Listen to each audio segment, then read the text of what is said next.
Yeah, good to see you. It's been a while, yeah. Yes, maybe, I don't know, 10 years could be.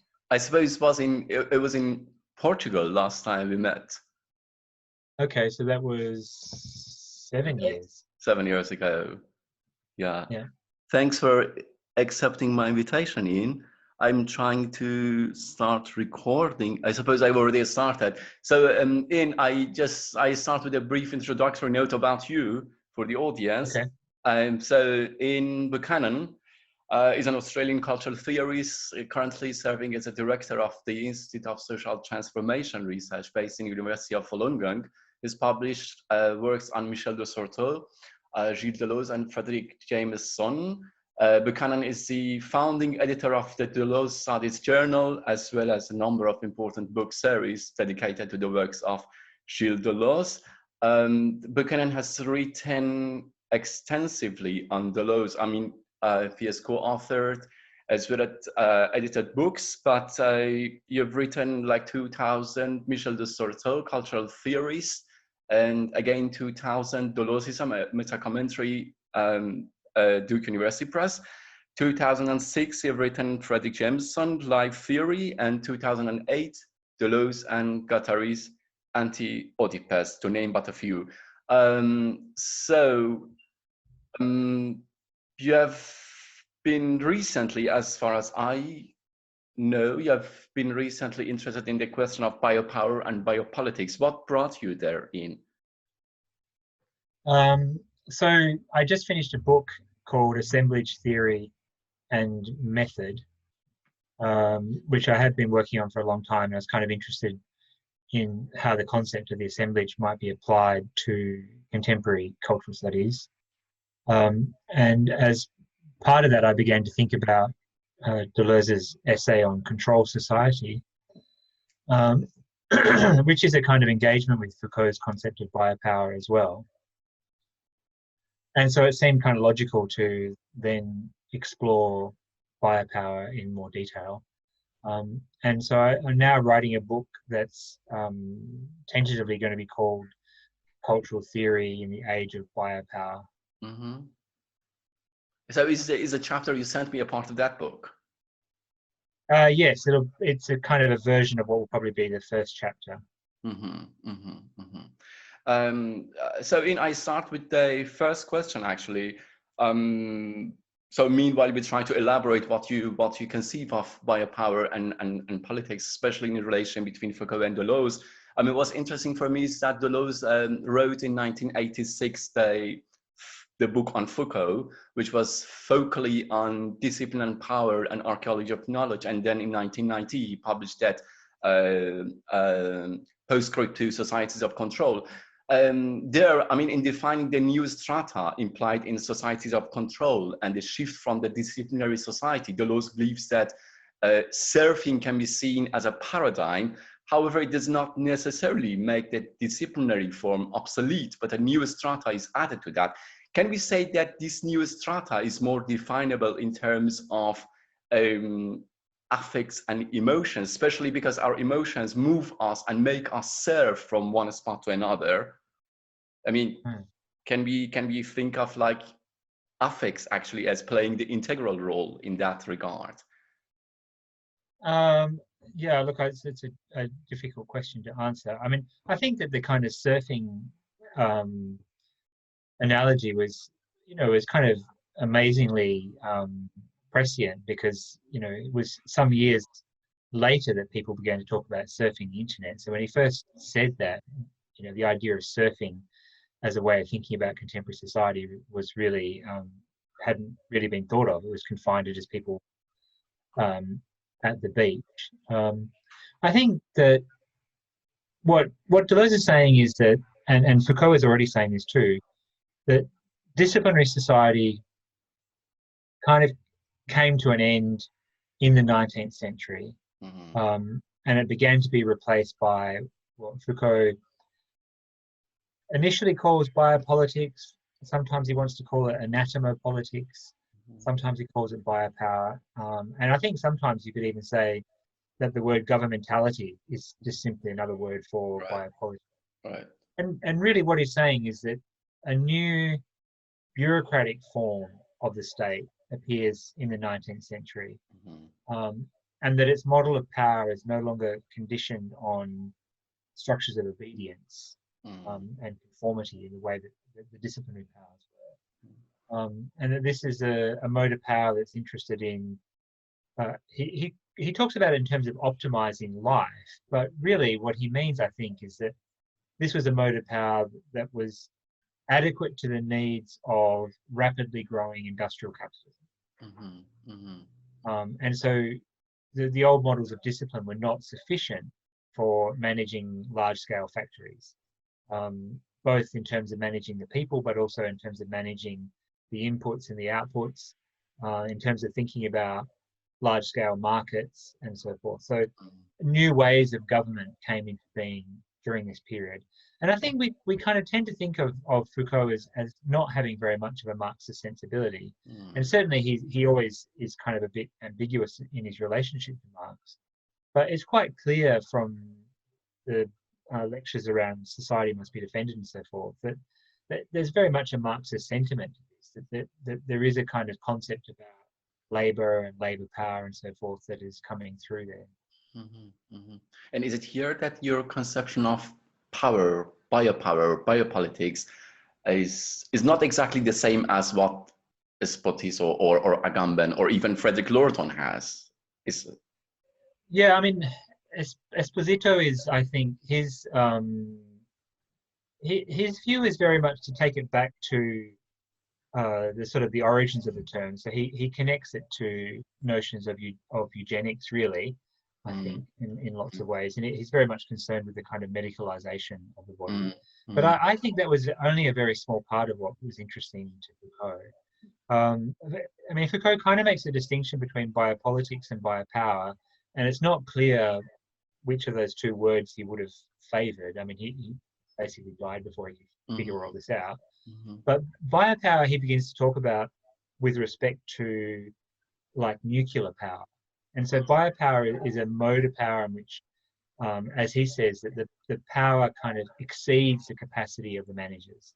Like never before in history has someone as a head of government had the capacity to annihilate an entire planet. But now there are leaders around the world who literally have that capacity. And so you can't sort of think about this mode of power in sort of Machiavellian terms. This is not one principality versus another principality. This is, one nation against the entire planet, not just other countries, but the planet itself. So I think he was trying to formulate a model of power that was kind of able to think through what it was like for people in positions of power to have the capacity to destroy the planet. Interesting. I mean, you actually emphasize on the point that the emergence of the society of control does not make the disciplinary society obsolete. Could you please elaborate a bit? Yeah, look, I think that what happens is that, if you look inside a classroom in a school, it's still very much a disciplinary space because it's still focused on what Foucault calls the correct positioning of the body and the correct training of the body. So the kids are still encouraged to sit still during their lessons and to comport themselves to exist. So, classrooms is an obvious example, but you could think of other examples, but they no longer determine the way the government is organized or even the expectations of government. So, for example, if you think about the prison system that Foucault wrote about, the kind of there's a utopian dimension to what Bentham was writing, which is that people would go to the prison, and the prison would reform them, and they would come out somehow a better person. Well, prison system now, particularly in the US or in Australia and so forth, they have no such ambition. They don't think that they're going to reform anybody or that anybody's going to go to the prison and come out better. Instead, they go to prison, they're exploited. Like in the US, for example, their labor is exploited for like 20 cents an hour or something, kind of insane like that. And they use it as a way. There's a very nice book by Loic Vacan called Punishing the Poor. And basically he argues that we use prisons instead of having welfare, that this is how the right wing avoids having or giving people welfare, is just to chuck them in prison. Mhm. The irony being that it's more expensive to imprison people than it is to provide welfare. Mhm. Mhm. Mhm.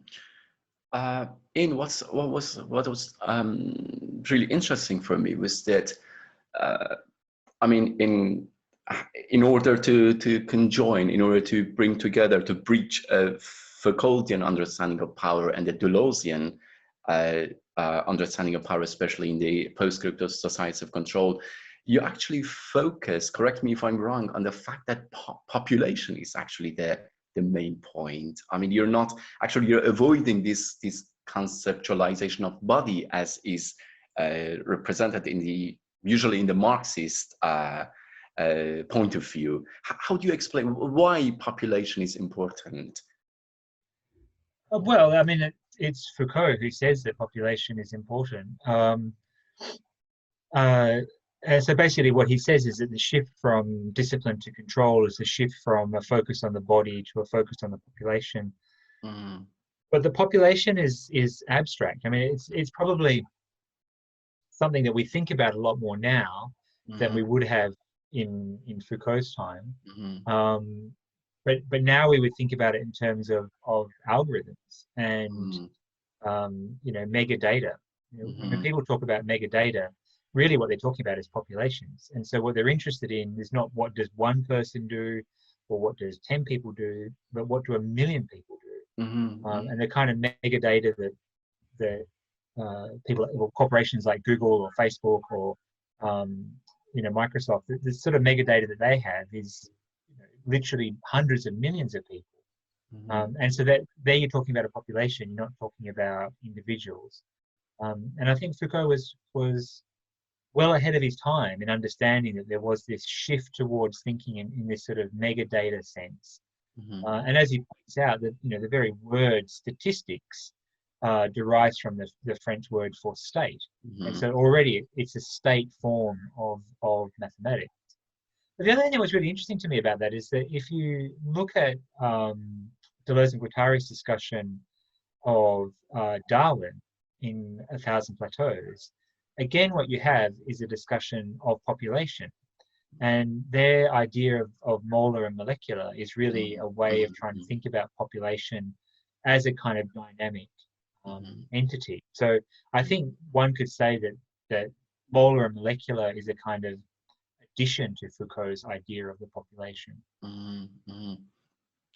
Well, it's still in your conception of power and biopower, especially in this article, biopolitics, discipline, and governmentality, you seem to also try to embrace labor. I mean, I quote you that biopolitics, as Foucault defines it, is more concerned with the interests of capitalists, particularly their need for the steady supply of well-regulated labor, than it is with the politics of exclusion, which is Agamben's principal concern, end of quote. How do you explain it, Ian? Uh, I mean, I think like Foucault clearly notes the points that Agamben picks up on about the idea of um, you know, those who live and those who die, and this is a politics of exclusion. But the truth is that he only really writes kind of a handful of pages about that across the span of, well, by my reckoning, at least 3 years worth of lectures around biopolitics and biopower. Mm, Um, so it was clearly not a major concern for him. mm, I think he noted it as a kind of a point perhaps to be explored further. And certainly I think that's the Gumben's approach to it, is to say, well, Foucault kind of talked about this thing. He didn't talk about it enough, so let's talk about it some more. Um, but I think what Foucault was saying is that he was more interested in the idea of governmentality and the what was the role of government, and to ask the question, what is the role of government? What is government actually trying to do, and what is it trying to achieve? And what kinds of questions is government asking of itself? mhm, Um, and like the concern for population was, as Foucault describes it, really a concern for the supply of labour. Would there be sufficient people to work the factories and so forth? And mhm, I think you can see this, and this extends into his discussion of colonisation, mhm, um, because the slave trade to the US was precisely about supplying labor, was to make sure that they had sufficient labor for the cotton plantations, the sugar cane, the tobacco, and all those kinds of enterprises, having annihilated the indigenous people, so there was no ready supply of labor. But again, this is the core of what Foucault is saying, is it's about the supply of labor. I suppose another highlight of your article is that, as you argue, I quote you, as Foucault reiterates, biopolitics is not concerned with the individual, it works at a collective level. I mean, where does it come from, this collective? Is it more from Foucault, or you take it from Deleuze? I mean, this collective level is, and your emphasis on, yeah, I mean, that's really straight from Foucault. I mean, Foucault's idea of race, I think, is actually quite similar to Deleuze's. So Deleuze and Guattari say there is no such thing as racism, if you like.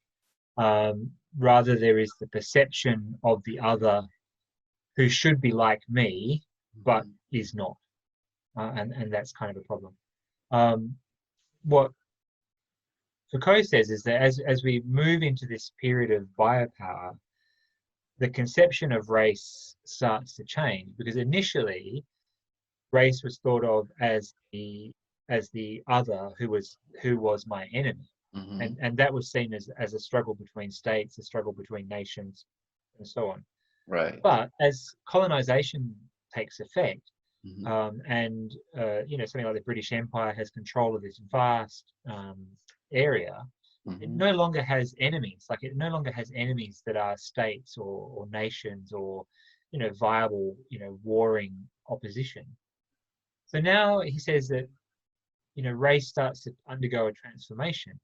And he says it's conceptualized as a form of health, that white people from England begin to think about and to perceive the non-white other as a kind of potential contamination of the health of their race, and so therefore they have to be exterminated for that reason. But he says it's a very different modality from two nations that are warring against one another to this perception that somehow the other represents a form of contamination.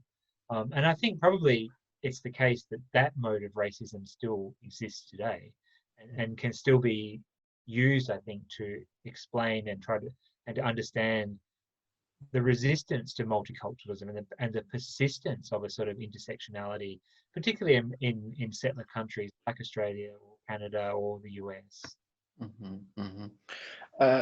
I've noticed that you've written here and there about schizoanalysis, and I suppose it's a very interesting project for you.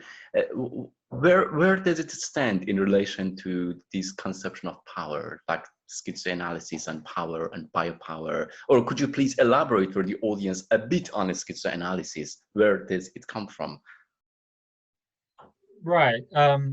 Yeah, look, I don't think I would be able to answer all of those questions, but schizoanalysis is the word that Deleuze and Guattari give to their project, which is a kind of post-psychoanalysis project. So, I mean, you think from the title of Anti-Oedipus that they must, reject Freud completely out of hand.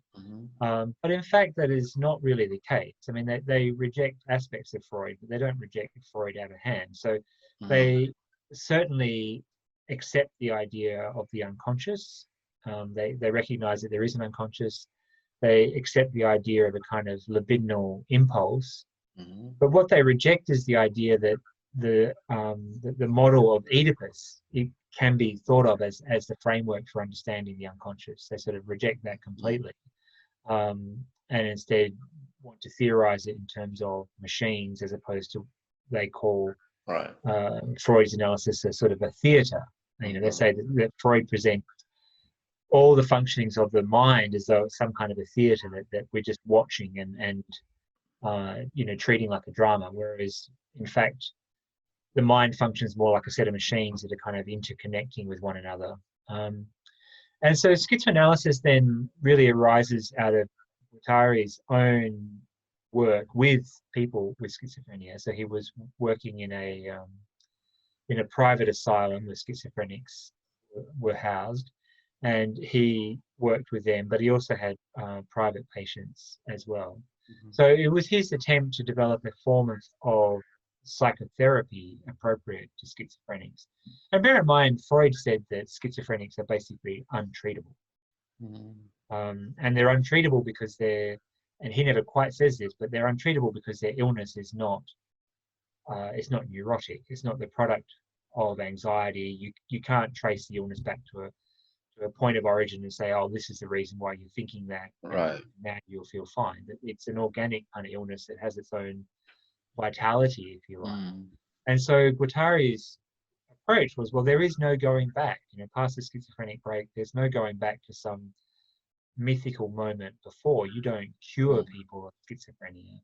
So rather what you have to do is to try to construct a kind of an accommodation with schizophrenia and figure out a new form of life and a new way of living. And that's the basis really of schizoanalysis, to begin to think, well, how does one reimagine life according to a new set of coordinates? And I think that, to me, that's very interesting. Like, it's a very interesting project, and it forces us to rethink a number of ideas. So, for example, this is not something that I have written about, but it's something that I have been thinking about for a long time. For me, like, if you think about the feeling of anxiety, I don't know if you've had this experience, but I know that I have, that sometimes you kind of feel like you're anxious, but you don't know why you are anxious. And you start to look for things that might be causing you to be anxious. Like, maybe it's because I'm worried about what so-and-so said, or maybe it's because I should have done this, or I said this to that person, or whatever. And so it almost feels like the feeling is going in search of the content, which is the opposite of Freud, right? For Freud, the content causes the feeling. And so I think we can reverse it and say, well, sometimes the feeling goes searching for the content. And for me, this is a way of beginning to understand the idea of the rhizome, that we proceed from the middle and we move rhizomatically. But it also tells us, and I was thinking about this morning, there's a very nice poster made by an NGO in Australia called Beyond Blue, and it's precisely about dealing with people who have depression and anxiety. And they have this poster. It's a really rhizomatic picture, and it literally has an image that says, from the moment that you start thinking, did I lock my door? And then this thought goes off to some other thought, to some other thought, to some other thought. And I was just, standing there looking at this poster thinking, it's a perfectly rhizomatic thing. Right. But it's actually saying, well, that the rhizome is not intrinsically good.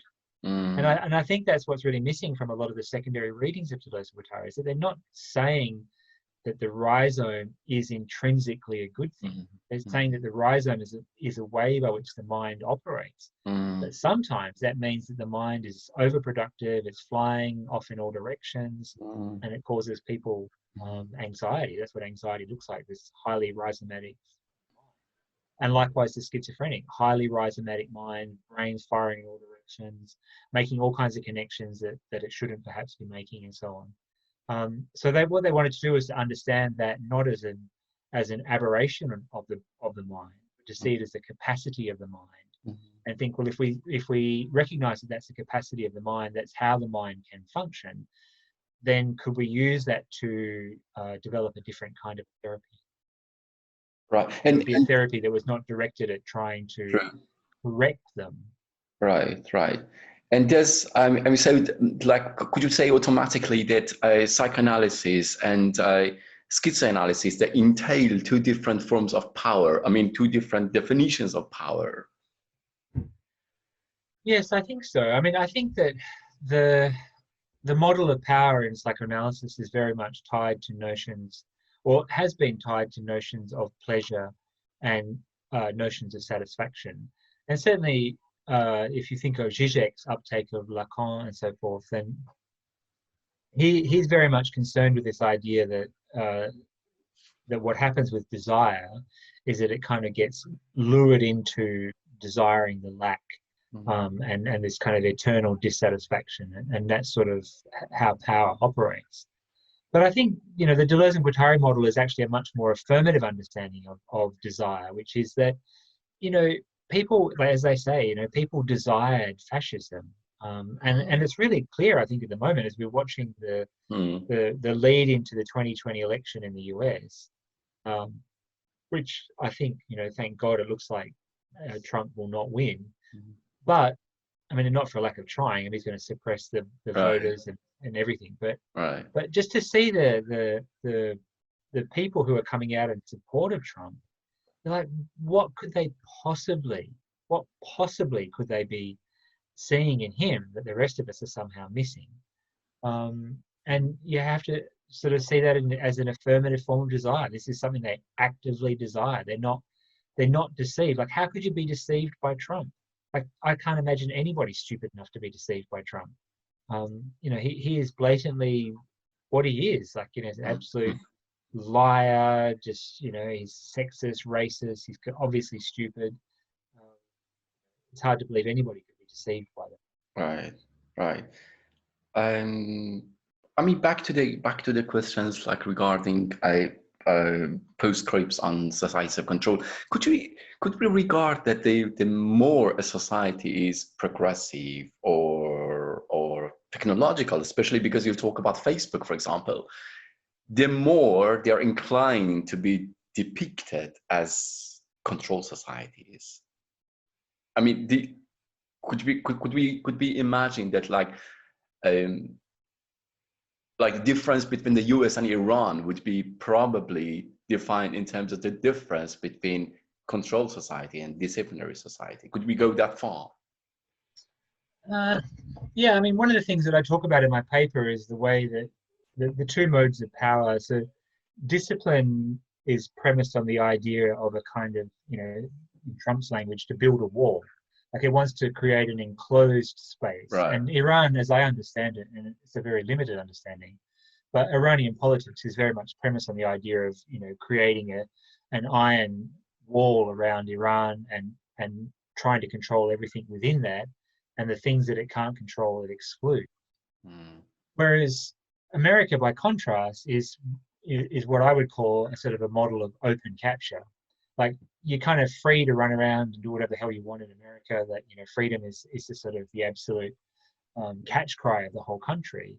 But that doesn't mean that people are not controlled. It's just a different kind of a control. And in America, there's the recognition that you can think what you want, say what you want, do what you want. None of those things actually determine whether or not you are powerful or not powerful, because economic power is far greater and has a far more powerful effect on people than other forms of power. Like, if you render people poor, you do more to control them than if you hold a gun at their head. But can we attribute a kind of integral role to technology in the emergence of societies of control? I don't know if we would align it with the emergence, but certainly for the sustainability of a society of control, it really does rely on the technology. So that having the capacity to manage those large populations really depends upon technology. But I don't think it was like they already had forms of control even when they were just using paper, but it wasn't as efficient or as fast. Current forms of technology enable high levels of predictability in terms of the kinds of things they can see what people are doing. In my last question is actually about the COVID-19 situation. You speak of two discourses in response to COVID-19. What are they and how do you relate them to biopolitics? The global response to COVID-19, as I quote you, has been a combination of both, like lockdown, trace, mask, and so on, and all disciplinary measures, calculating rates of infection, infection, reproduction numbers, and death rates, all are in a kind of biopolitical measures definable. What are these two discourses? Yeah, so Foucault says that he thinks that the first form of discipline was in fact a response to the plague. That once they realized that the only way to deal with plague was to basically wall off the city, stop everybody from moving around, and just literally shut down possibilities for transmission. And so the first form of discipline is to isolate, to individualize, to target, and to really know all the elements within a particular system. But then he says that into the 19th, into the 20th century, there was a shift to begin to think about what's known as an endemic disease, so not infectious disease, but rather endemic diseases. And in fact, even up to the Spanish flu in 1918, infectious diseases still killed more people than endemic diseases. So the concern for the endemic was quite early. But now we're in a situation where endemic disease kills more than infectious disease. Even with COVID, it will still be the case that preventable deaths will outnumber the COVID deaths. So, for example, people dying of obesity or diabetes, people dying in car accidents, people dying from smoking-related illnesses, people dying from drinking too much, not doing enough exercise. All those kinds of things, they're all, in a sense, preventable deaths. And so what Foucault was saying is that medicine began to be interested in those kinds of things. And what's quite interesting is that if you track the discourse, that they were never really interested in it because they actually cared about anybody, but because people who are, quite obese, for example, are not able to work at the same rate as other people. They have more days off because they tend to get more ill more often. Right. And so in terms of trying to optimize the workforce, there was this recognition that the health of the workforce was actually part of the asset value of the workforce. And that's quite different from discipline. Discipline was about the correct training of individuals, so they become kind of valuable individuals because of their training, whereas with biopolitics, they're valuable individuals simply because they're alive, and if you can prolong their life, then they're more valuable than if they die young. All right. Okay, I see. And COVID-19 is bringing out both of those things, because we've had a global lockdown, which was the first form of the response to the plague. But then as countries try to figure out, well, should they open back up again, then that's when they're starting to do, well, what are the infection rates? What would be an acceptable infection rate? What would be an acceptable spread? And various discussions around herd immunity and so forth. These are all biopolitical conversations, but it's about moving away from a closed system to an open system. Right. So biopolitics is the realm of the open system. And can you sense both in Australia? Like, can you see both? Oh yeah. Oh sure, yeah, completely. I mean, Australia locked down very hard, so our response was initially very much disciplinary based. But we all have to carry on our cell phones an app that if we go anywhere near where somebody has been identified as having an infection, then our phones tell us we have to go and get tested. Wow. And so that's very much moving into the realm of the biopolitical. Interesting. Yeah, it's amazing that America hasn't done this. The most technologically advanced nation in the world, and it can't seem to organize that. I mean, maybe if they'd let Google handle the response to the pandemic, things might have been better. Okay, thank you very much, Ian, for the time and effort. It was really an illuminating and fascinating talk. I hope we can meet you in Tehran someday. Or I would love to very much. I have always wanted to visit Tehran, so it'd be nice if that would be possible one day. Yeah, Yeah, I'm looking forward. So again, thank you on behalf of the Iranian audience too. Thank you very much. And Yeah, lovely to see you again. And let's yeah, do it sure. again. Yeah, same here. Yeah. Okay, Thanks. Yeah, have a great thanks. day. So Bye.